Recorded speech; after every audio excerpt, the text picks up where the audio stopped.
तो दोस्तों आज की ये कहानी आपको वाकई अंदर से हिलाकर रख देगी, मजबूर कर देगी, क्योंकि आज की कहानी एक ऐसी लड़की की है जिसकी उम्र सिर्फ 16 साल थी और वो एक लड़के से प्यार करती थी और उस लड़के की उम्र सिर्फ 19 साल के करीब थी, यानी लड़का 19 साल का था।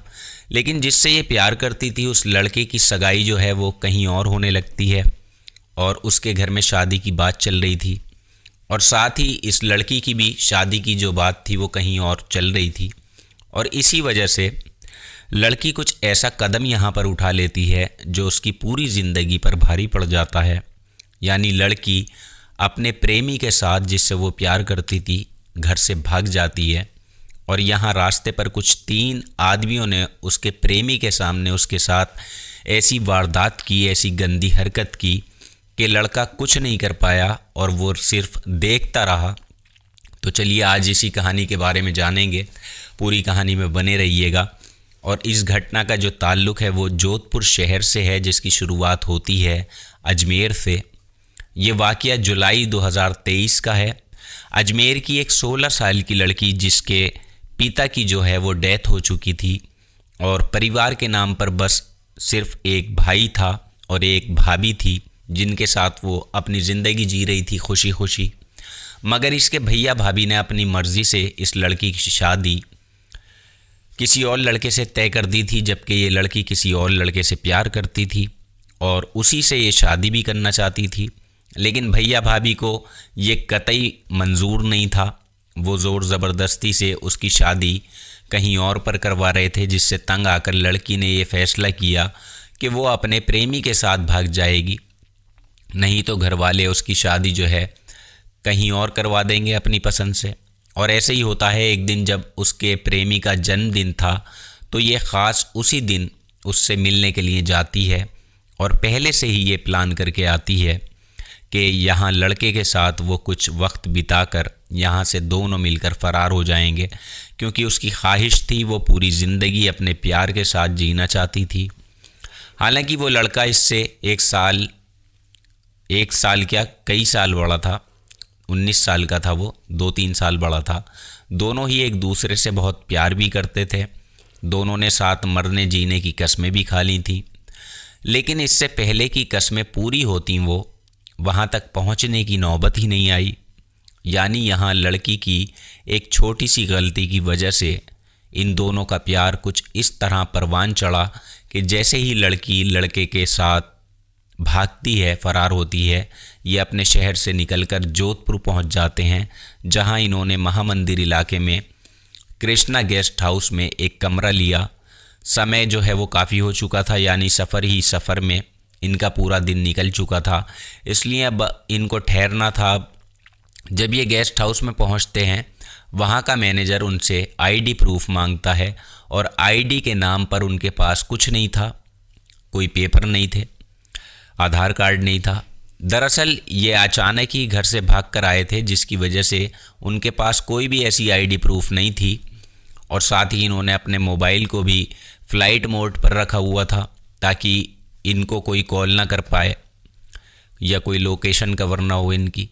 मगर जब मैनेजर को पता चलता है कि ये लड़का लड़की घर से भाग कर आए हैं, उसे शक होता है, तो कोई भी इनको रूम नहीं देता, वो निकाल देता है और मैनेजर उनके साथ बदतमीज़ी भी करता है और इन दोनों को फिर बाहर निकाल दिया जाता है। अब दोस्तों इसके बाद वहाँ से निकलकर पूरी रात ये लोग सड़क पर ऐसे ही भटकते रहे, कोई ऐसी सेफ जगह इनको नहीं मिल पाई और दोनों डरते डराते बस चलते रहते हैं। और फिर थोड़ी ही दूरी पर चलकर इनको एक चौराहा दिखाई देता है, जहाँ पर हार थक कर ये बैठ जाते हैं। बैठ तो जाते हैं लेकिन इनको नहीं पता था कि इनके साथ आगे यहाँ पर क्या होगा। रात के लगभग 1:30-2 बजे का टाइम रहा होगा। अचानक उस रास्ते से 3 युवक उनके पास आकर खड़े होते हैं, जिनमें से एक का नाम था समंदर सिंह, दूसरा भट्ट सिंह और तीसरा धर्मपाल सिंह। ये तीनों लोग उनके पास आते हैं और आधी रात में जब ये प्रेमी जोड़े को अकेला बैठा हुआ देखते हैं तो वो समझ जाते हैं कि ज़रूर कुछ ना कुछ गड़बड़ है, ये लड़का लड़की घर से भाग कर आए हैं, सामान भी उनके पास था। तभी आगे की बात जानने के लिए वो लड़के से पूछते हैं कि तुम यहाँ कैसे बैठे हो, क्या बात है। तब लड़का अपनी पूरी कहानी सुनाता है, जिस पर ये तीनों इन दोनों से कहते हैं कि अगर ऐसी तुम्हें दिक्कत है, परेशानी है, तो तुम्हें घबराने की ज़रूरत नहीं है, डरने की ज़रूरत नहीं है, हम तुम्हारे साथ हैं। अब देखिए, दरअसल बात ये थी कि लड़के ने बताया था उसे अहमदाबाद किसी रिश्तेदार के यहाँ पर जाना है, लेकिन उसके पास जाने के लिए ना तो कोई साधन था और ना ही अब इतने पैसे बचे थे कि वो यहाँ से जा पाते हैं अहमदाबाद।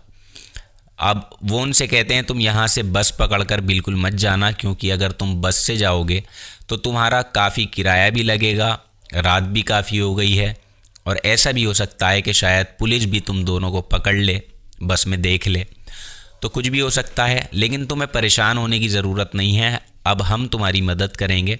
हम ट्रेन के ज़रिए जहाँ तुम्हें जाना है वहाँ पर छोड़ देंगे, वहाँ से तुम अहमदाबाद की ट्रेन में स्टेशन से हम तुम्हें बिठा दिया जाएगा, इससे तुम्हें कोई प्रॉब्लम नहीं होगी आगे जाकर। अब जहाँ इतनी रात गए, लड़का लड़की मजबूरी में घर से भाग कर आए थे, दोनों को इतनी समझ भी नहीं थी, ये दोनों बहुत ही आसानी से उनकी बातों में आ जाते हैं और उन पर भरोसा कर लेते हैं। उनके साथ अब ये चल पड़ते हैं, जहाँ जाने के बाद सबसे पहले ये तीनों उन दोनों लड़का लड़की को कुछ खाने के लिए देते हैं और उनसे बातचीत करते हुए ऐसे ही आगे बढ़ रहे थे। आधे रास्ते का सफ़र तय कर लेने के बाद अचानक ये तीनों पहले लड़के को बंदी बनाते हैं, रस्सी से बांधते हैं, उसके साथ मारपीट करते हैं और फिर उसके बाद ये कुछ ऐसा करते हैं कि लड़के के ही सामने तीनों लोग मिलकर रात के 3 बजे से लेकर सुबह 4:30 बजे तक उसकी ही प्रेमिका के साथ बारी बारी से बलात्कार जैसी घटना को अंजाम देते हैं। लड़का अकेला था, मगर लड़की चीखती रही, चिल्लाती रही, और उसका प्रेमी भी पूरा मंजर अपनी आंखों से वो खड़ा हुआ सामने देख रहा था। वो भी चीखता है, चिल्लाता है, मदद की गुहार लगाता है, बार बार उनसे कहता है कि लड़की को छोड़ दो।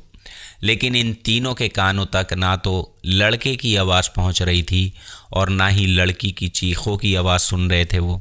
बस उनका एक ही मकसद था कि लगातार ये तीनों बारी बारी से उस लड़की को अपनी हवस का शिकार बना रहे थे। उसके कपड़े फाड़ दिए थे जगह जगह से और उसे निर्वस्त्र कर दिया था। अब सुबह का टाइम हो गया था, तो लोग वहाँ से गुज़र सकते थे और उस एरिया में सुबह के वक्त मॉर्निंग वॉक पर लोग निकलते थे। तो इससे पहले ही ये तीनों अपना काम ख़त्म वहाँ से करने के बाद तेज़ी के साथ वहाँ से भाग जाते हैं, और जैसे ही दिन निकलता है तो आसपास के लोग उन दोनों को, लड़का लड़की को, बीच रास्ते पर देखते हैं। एक खेत था, उसके ही बराबर में ये पड़े थे। तब उनसे जाकर वो पूछते हैं कि आखिरकार तुम्हारे साथ ये क्या हुआ है। उनका कपड़ा डालते हैं उनके ऊपर, उनका बदन ढकते हैं। लड़का रोते हुए अपनी पूरी कहानी उन्हें सुनाता है। अब वो हैरान हो जाते हैं कि आखिरकार बीच रास्ते पर एक लड़की के साथ कोई इस तरह की हरकत कैसे कर सकता है। लेकिन दोस्तों, लड़की को वो अंदर खेत की तरफ लेकर चले गए थे घसीट कर, लेकिन ये सरक कर वहाँ से बाहर निकल आए। अब इंसानियत वाकई मर चुकी थी, क्योंकि लोग सामने देख रहे थे। अब इस बात की खबर पुलिस को दी गई। फ़ौरन ही पुलिस भी मौके पर आती है और दोनों लड़का लड़की को अपने साथ लेकर चली जाती है, और उनसे जब बातचीत की जाती है, उनका बयान लिया जाता है, तो वही दर्द भरी कहानी ये पुलिस को भी बताते हैं, सुनाते हैं। तब जाकर पुलिस मामले को गंभीरता से लेती है। लड़की का मेडिकल चेकअप कराया जाता है, उससे फ़ौरन क्लियर हो जाता है, और फ़ौरन ही आस पड़ोस के जितने भी सीसीटीवी कैमरे वहाँ पर लगे हुए थे उन्हें खंगालने की कोशिश की गई, और सीसीटीवी कैमरे के ज़रिए इन तीनों आरोपियों की शनाख्त भी हो जाती है। मगर जैसे ही पुलिस लोकेशन के आधार पर इन तीनों आरोपियों तक पहुंचती है, तो ये वहां से फरार हो जाते हैं। एक पहाड़ी पर चढ़कर भागने की कोशिश करते हैं, मगर फिर भी ये बच नहीं पाते, यानी पहाड़ी पर से ये तीनों ही गिर जाते हैं, जिनमें से 2 लोग के तो पैर में फ्रैक्चर भी हो जाता है और एक के हाथ में गंभीर चोट आती है। हालांकि पुलिस ने इनको गिरफ्तार तो कर लिया था और इसके बाद इन्हें कोर्ट में पेश किया गया और पूरा मामला सामने रखा गया। पुलिस का कहना था कि जो लड़की का इलाज था, उसका इलाज होने के बाद और लड़के का इलाज होने के बाद, क्योंकि उसे भी मारा पीटा गया था, उन दोनों को उनके घर पर भेज दिया गया।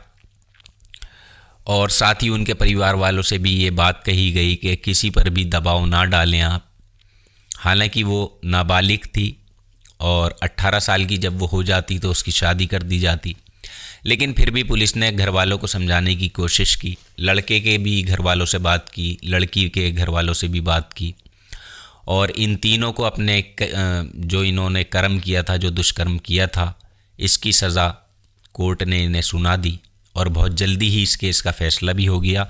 हालांकि हमारे देश में आपको पता ही होगा बहुत सारे केस ऐसे होते हैं जो पेंडिंग पड़े रहते हैं और सालों लग जाते हैं फैसला आने में, लेकिन इसका फैसला हो गया था, इन तीनों को जेल हो गई। अब ये जो गलती थी ये कहाँ हुई, किससे हुई, ये आप नीचे कमेंट में ज़रूर लिखिएगा। लड़की लड़के ने जो कदम उठाया था, क्या वो सही कदम उठाया था? मुझे नहीं लगता कि वो सही कदम था, क्योंकि एक तो लड़की नाबालिग थी, लड़का भले ही बालिग था लेकिन लड़की नाबालिग थी, और दूसरी तरफ उनका ऐसा कदम उठाना, उनके जेब में भी इतना कुछ नहीं था और उसके बाद भी उन्होंने ऐसा कदम उठाया, अपने शहर को छोड़कर दूसरे शहर चले गए। क्योंकि लड़का ये सोच रहा था, उसकी जो दिमाग में था ये सोच थी उसकी कि किसी दूसरे शहर में जाकर मैं कोई काम धंधा ढूंढ लूँगा और हम जो हैं कोई कमरा वगैरह लेकर वहाँ पर रहने लगेंगे और लड़की भी शादी से बच जाएगी और मैं भी बच जाऊँगा। तो दोस्तों, इस कहानी को लेकर आपकी क्या राय है नीचे कमेंट बॉक्स में ज़रूर लिखिएगा, और साथ ही अपना नाम और अपने शहर का नाम भी लिखें ताकि आने वाली वीडियोस में मैं आप सभी लोगों के नाम ले सकूं। और मेरा नया चैनल है, पुराने चैनल पर भले ही आप मुझे शायद सुन चुके हों, ट्रू क्राइम 24 पे या अमन ट्रू क्राइम पर आपने शायद सुना होगा, लेकिन ये नया चैनल है, आपके सपोर्ट की इसे पूरी ज़रूरत है। कहानी को शेयर कीजिएगा, अपना प्यार ज़रूर दीजिएगा, कमेंट बॉक्स में कमेंट ज़रूर कीजिएगा, अपना नाम भी लिखिएगा। तो अपना और अपनों का हमेशा ख्याल रखिएगा और हमेशा सुरक्षित रहने की कोशिश कीजिएगा और सतर्क रहने की कोशिश कीजिएगा, सावधान रहिएगा। तो जल्दी ही मुलाकात होगी आपसे किसी नई वीडियो में। जय हिंद।